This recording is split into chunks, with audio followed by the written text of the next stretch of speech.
नमस्कार, general study official में आप सबका स्वागत है। मेरा नाम है आलोक रंजन। तो ये खबर अब पूरी मीडिया में और वर्ल्ड मीडिया में भी इसको कवर किया जा रहा है। We are excited Australian MP on PM Modi visit to Australia in May. मई महीने में जो पीएम मोदी का विजिट ऑस्ट्रेलिया में, उसको लेकर के जो ऑस्ट्रेलिया के एमपी हैं जोसेन वुड है, उन्होंने कहा है कि दुनिया के नंबर 1 लीडर को ऑस्ट्रेलिया होस्ट करने के लिए बेहद उत्साहित है, बेहद एक्साइटेड है। और ये वर्ल्ड नंबर 1 लीडर उन्होंने प्राइम मिनिस्टर मोदी के लिए शब्द का प्रयोग किया है। तो ये सबसे ज्यादा हाईलाइट पॉइंट है कि उन्होंने भारत के लीडर को, भारत के प्राइम मिनिस्टर को दुनिया का नंबर 1 लीडर बताया। दरअसल जो क्वाड की मीटिंग है इस वर्ष 2023 की, वो ऑस्ट्रेलिया में होने वाली है इसी मई महीने में, यानी अगले महीने में। उसकी मीटिंग के लिए प्राइम मिनिस्टर मोदी ऑस्ट्रेलिया जाने वाले हैं। तो उसी को लेकर के जो बातचीत हो रही थी, उसमें मिस्टर वुड ने कहा कि जो मोदी है वो दुनिया के बिगेस्ट डेमोक्रेसी के लीडर हैं। तो as an democratic country Australia उनको होस्ट करने के लिए बहुत उत्साहित है। इसके अलावा भारत ऑस्ट्रेलिया संबंधों में ये सबसे सुनहरा मौका है, भारतीय इतिहास में ये सबसे सुनहरा मौका है जब भारत ऑस्ट्रेलिया संबंध इतनी ऊंचाई पे जा रहे हैं।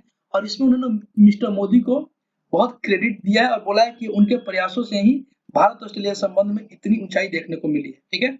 और उन्होंने बहुत सारी बातें की जिसमें कहा कि जो मोदी है उन्होंने कैसे पॉजिटिव वे दिखाया, और पिछले महीने जब ऑस्ट्रेलिया के प्राइम मिनिस्टर इंडिया आए थे तो उन्होंने कैसे भारत ऑस्ट्रेलिया संबंधों को और ऊंचाई पे ले जाने के लिए बहुत सारे वादे किए और बहुत सारे उन्होंने विजन को दिखाया। तो एक बहुत ही विजनरी लीडर के तौर पे उन्होंने प्राइम मिनिस्टर मोदी की तारीफ की है। ठीक है। और इस ऑस्ट्रेलिया और भारत संबंध से संबंधित कौन कौन सी बातें हैं उसको देखेंगे। उसके पहले देखते हैं छोटा सा वीडियो के उन्होंने क्या कहा है।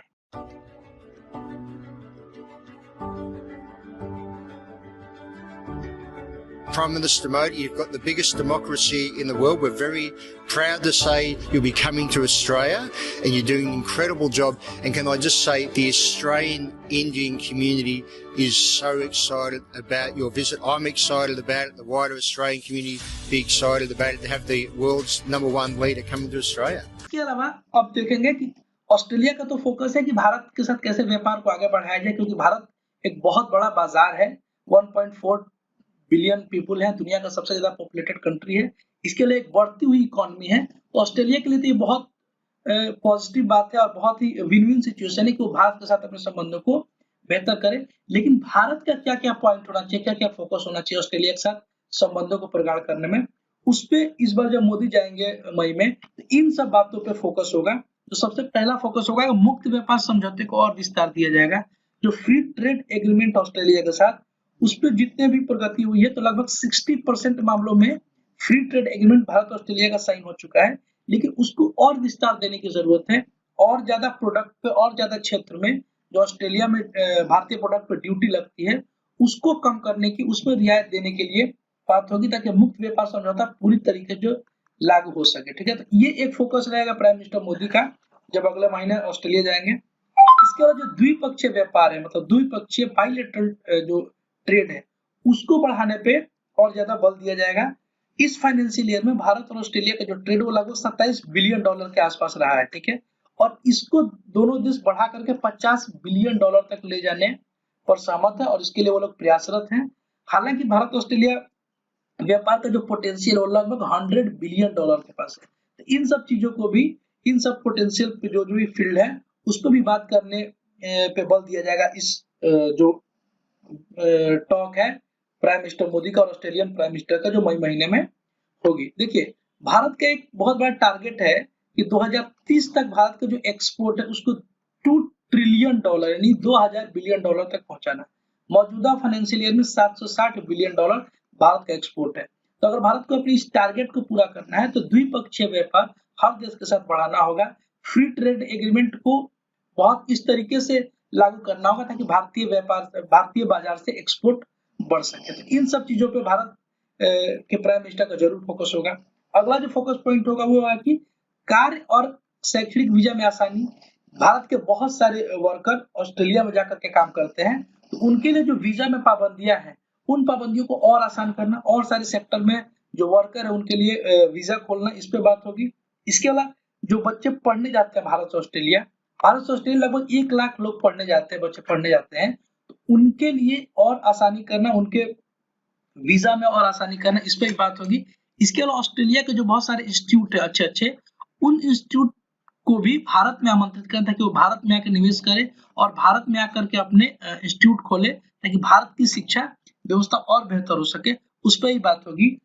2 इंस्टीट्यूट यूनिवर्सिटी ऑस्ट्रेलिया की, एक है डीकिन यूनिवर्सिटी और एक है वोलोगोंग यूनिवर्सिटी। इन यूनिवर्सिटी ने भारत में अपने शाखा खोलने, अपने ब्रांच खोलने पे सहमति जताई है, तो इसको अमल में लाने के लिए भी बात किया जाएगा।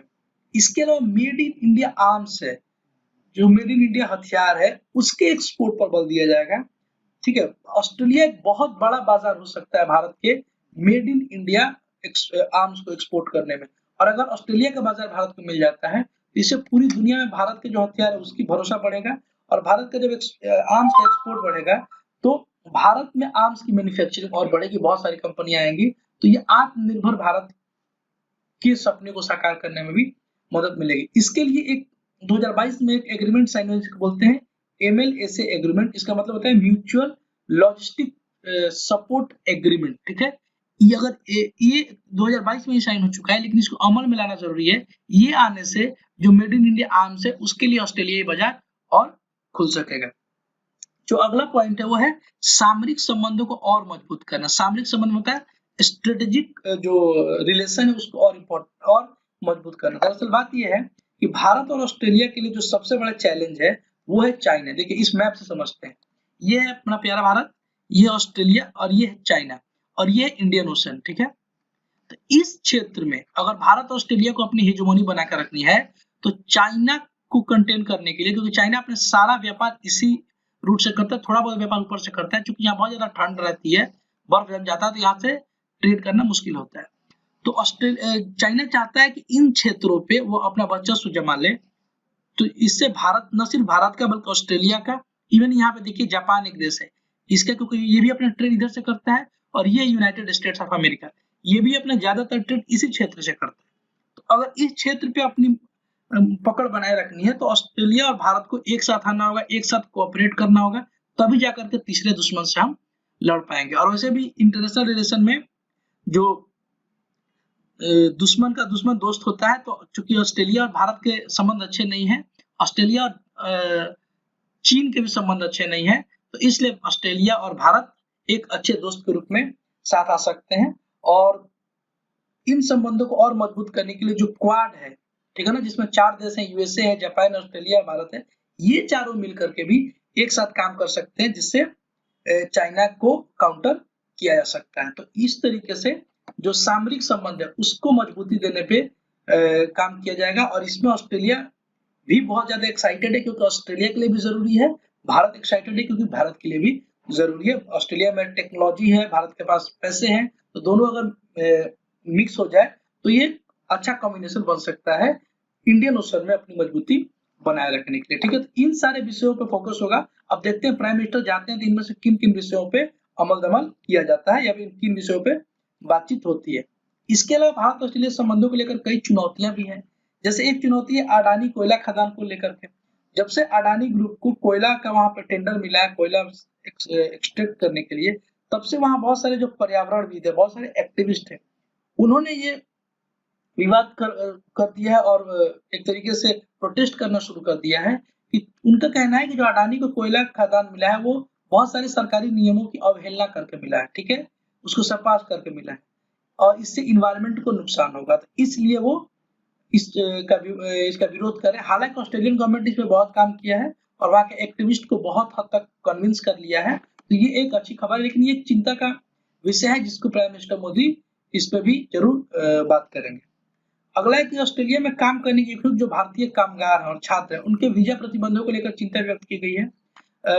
भारतीय जो वर्कर है उनके लिए बहुत सारे क्षेत्रों में अभी भी वर्किंग वीजा खोला नहीं गया है, उसमें बहुत ज्यादा लिमिटेशन लगा कर रखा गया है। ये भी एक भारत ऑस्ट्रेलिया संबंधों के लिए एक रोड है, इसको भी ठीक करने का प्रयास होगा। इसके अलावा जो भारतीय प्रवासियों पे हिंसा ऑस्ट्रेलिया में लगभग 2002 से ही, उसके पश्चात भारत ऑस्ट्रेलिया में भारतीय प्रवासियों पे हिंसा लगातार बढ़ता रहा है। एक क्रूप पिक्चर आई थी, वो इसी पे बनी हुई थी, जो ऑस्ट्रेलिया में भारतीयों पे हिंसा होती है। हाल के दिनों में खालिस्तानी समर्थकों द्वारा बहुत सारे भारतीय जो वहाँ प्रवासियों के मंदिरों पर हमले किए गए, इससे भी एक तनाव उत्पन्न हुआ है।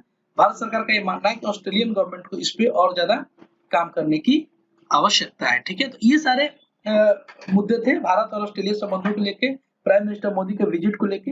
अब प्राइम मिनिस्टर मोदी जब विजिट करेंगे तो वहाँ कौन-कौन सी बातें होंगी, इसमें कौन-कौन से टॉपिक को एड्रेस किया जाएगा, उस पे बात करेंगे। तो ये था आज का वीडियो। आई होप आपको अच्छा लगा होगा तो चैनल को सब्सक्राइब कीजिए, वीडियो को लाइक कीजिए, अपना ख्याल रखिए। जय हिंद।